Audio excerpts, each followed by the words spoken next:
Working मेरे पास जो आती है वो ये है कि मैंने अपनी वर्किंग को किस तरह परफॉर्म करना है। अब ये तो वेरिएबल रेफरेंस हो गया, बट समटाइम ऐसा होता है कि हम ये चाहते हैं, मसलन यहीं पे अगर आप वापस आ जाएं जहाँ से हमने अपने वर्किंग का स्टार्ट किया है, तो मैंने यहाँ लिखा था कि मेरी इनकम ये है, मेरी एक्सपेंडिचर ये है, मेरी सेविंग ये है। मैं यहाँ चाहता हूँ कि मैं इस सेविंग वाले सेल का रेफरेंस यहाँ डील करूँ, तो मैंने कहा टोटल सेविंग। अब मैंने लिखा टोटल सेविंग और मैं सेविंग वाले सेल का रेफरेंस यहाँ डील करता हूँ, इक्वल मैंने इस सेल का रेफरेंस दे दिया। अब मैं कहता हूँ टोटल एक्सपेंस, मैंने ये रेफरेंस यहाँ यूज कर लिया। अब मैं चाहता हूँ कि यहाँ मेरे पास नेट आए। I am just giving you example, मैंने यहाँ नेट लिखा, तो नेट में मैं ये चाहता हूँ कि कुछ ऐसा हो कि ये रेफरेंस और ये रेफरेंस ड्रैग होने पर तब्दील ना हो। यानी मैं जब यहाँ यूज करूँ या ड्रैग करूँ तो ये ऐसी कोई चीज़ आए कि ये तब्दील ना हो। तो याद रखिएगा, अगर आप किसी भी रेफरेंस को चाहते हैं कि वो तब्दील ना हो, तो माइक्रोसॉफ्ट एक्सेल में ये कहा जाता है कि डॉलर स्टेबिलिटी का निशान है। आप अगर किसी भी वैल्यू के साथ डॉलर लगा देते हैं तो उस चीज़ में स्टेबिलिटी आ जाती है, यानी वो स्टेबल हो जाता है। तो मैंने क्या किया कि मैंने अपने कॉलम्स के नाम यानी डी में और रोज के नंबर यानी 2 में स्टेबिलिटी लानी है। तो ऐसा करने के लिए मैंने शिफ्ट 4 से ये डॉलर साइन लगाया। आप यहाँ पर मैन्युअली डॉलर लगा लें या कीबोर्ड से एक बटन है F4 का, इसको किसी भी सेल के एडिट या एंटर मोड में रखते हुए आप F4 दबाएं तो आपका डेटा ऑटोमेटिकली रेफरेंसेस में बदलेगा। क्या मतलब, दोबारा देखें, दोनों फिक्स थे, दोबारा दबाया, अब $1 खत्म हो गया, एक है, फिर दबाया, एक और डॉलर खत्म हो गया, दूसरा है, फिर दबाया, अब नॉर्मल है। याद रखिए, जब दोनों रेफरेंस यानी कॉलम के रेफरेंस के साथ भी और रो के रेफरेंस के साथ भी डॉलर साइन लगाया जाएगा तो आपके रेफरेंस फिक्स हो जाएंगे। अब अगर मैं इसको ड्रैग करता हूं, देखें मैंने इसको ड्रैग किया, ड्रैग करके छोड़ देता हूं, तो आप देखें जैसे मैंने इसको ड्रैग करके छोड़ा आपके पास क्या हुआ है, इस सब सेल में D2 लिखा हुआ आ गया है। यानी अगर आप यहाँ देखें और वैल्यूज को एडजस्ट करें तो आपकी वैल्यूज जो है वो इस तरह से आ गई। अब मैं यहाँ जाता हूँ, यहाँ जाकर कॉपी करता हूँ, यहाँ जाकर इसको पेस्ट कर लेता हूँ।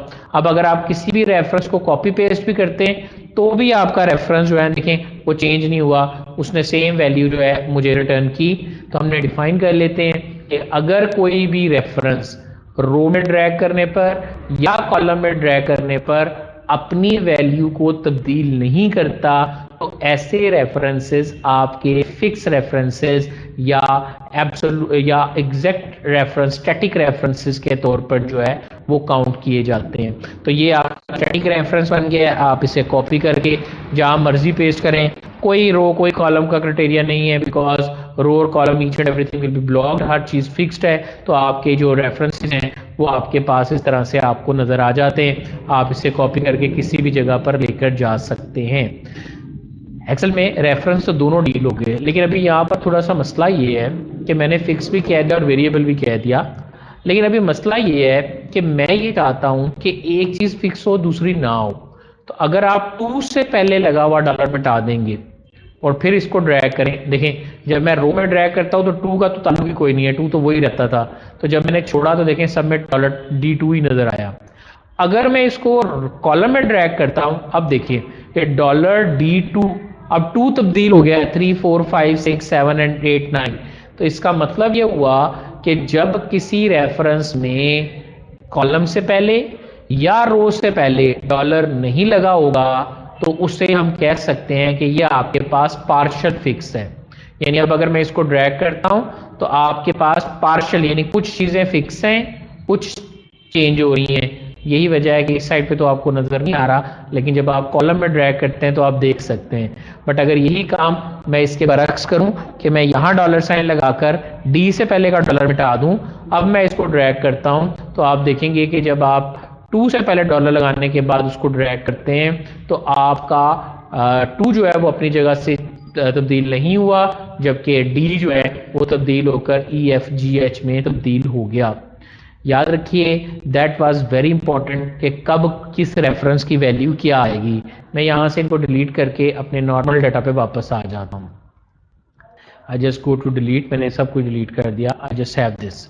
मैं इस रेफरेंस को कॉपी करता हूँ और मैं इसको यहाँ पर पेस्ट करता हूँ। ये था $D2, मैंने आगे मूव किया E2, F2, G2, H2।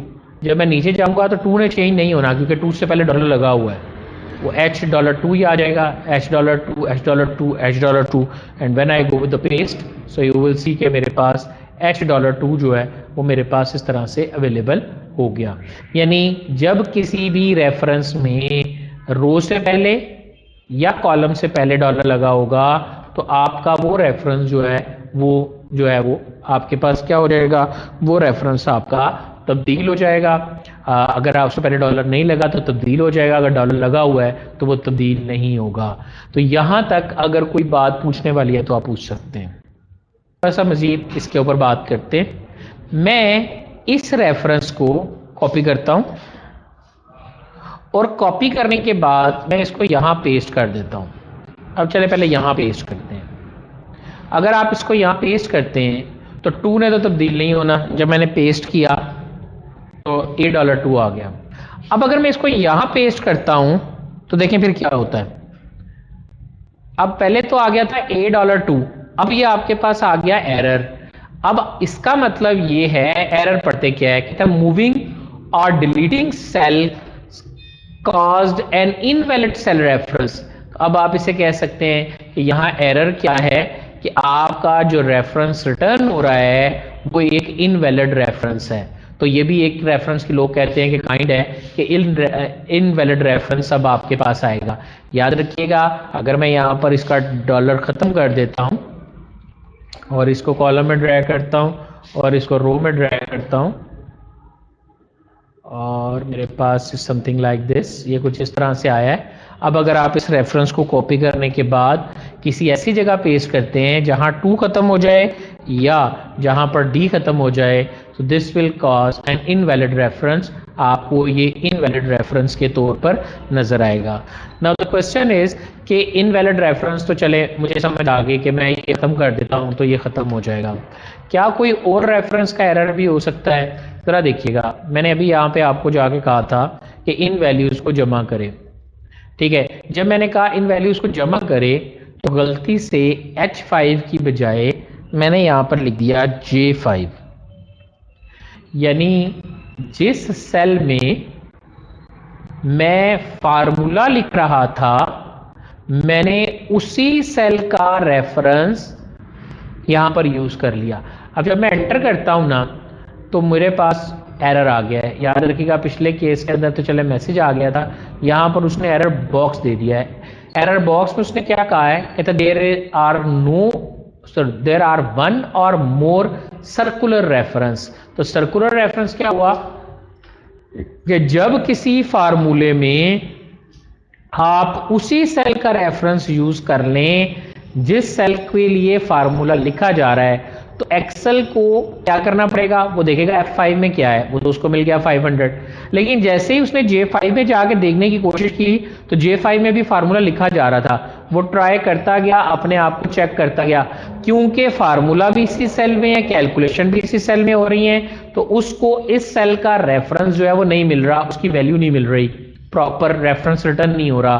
तो इसलिए उसने मुझे कह दिया there is an error called circular reference where a formula refers to its own cell either directly or indirectly. This might cause them to calculate incorrectly. So try removing or changing these references or moving the formula to different cells. So I just said okay. उसने मुझे कहा कि J5 की बजाय आप कोई और use करो या किसी और सेल में आप इसका रेफरेंस यूज कर लो तो आप कर सकते हो, अदरवाइज एक ही सेल के अंदर फार्मूले में उसी सेल का रेफरेंस जो है वो यूज नहीं किया जा सकता।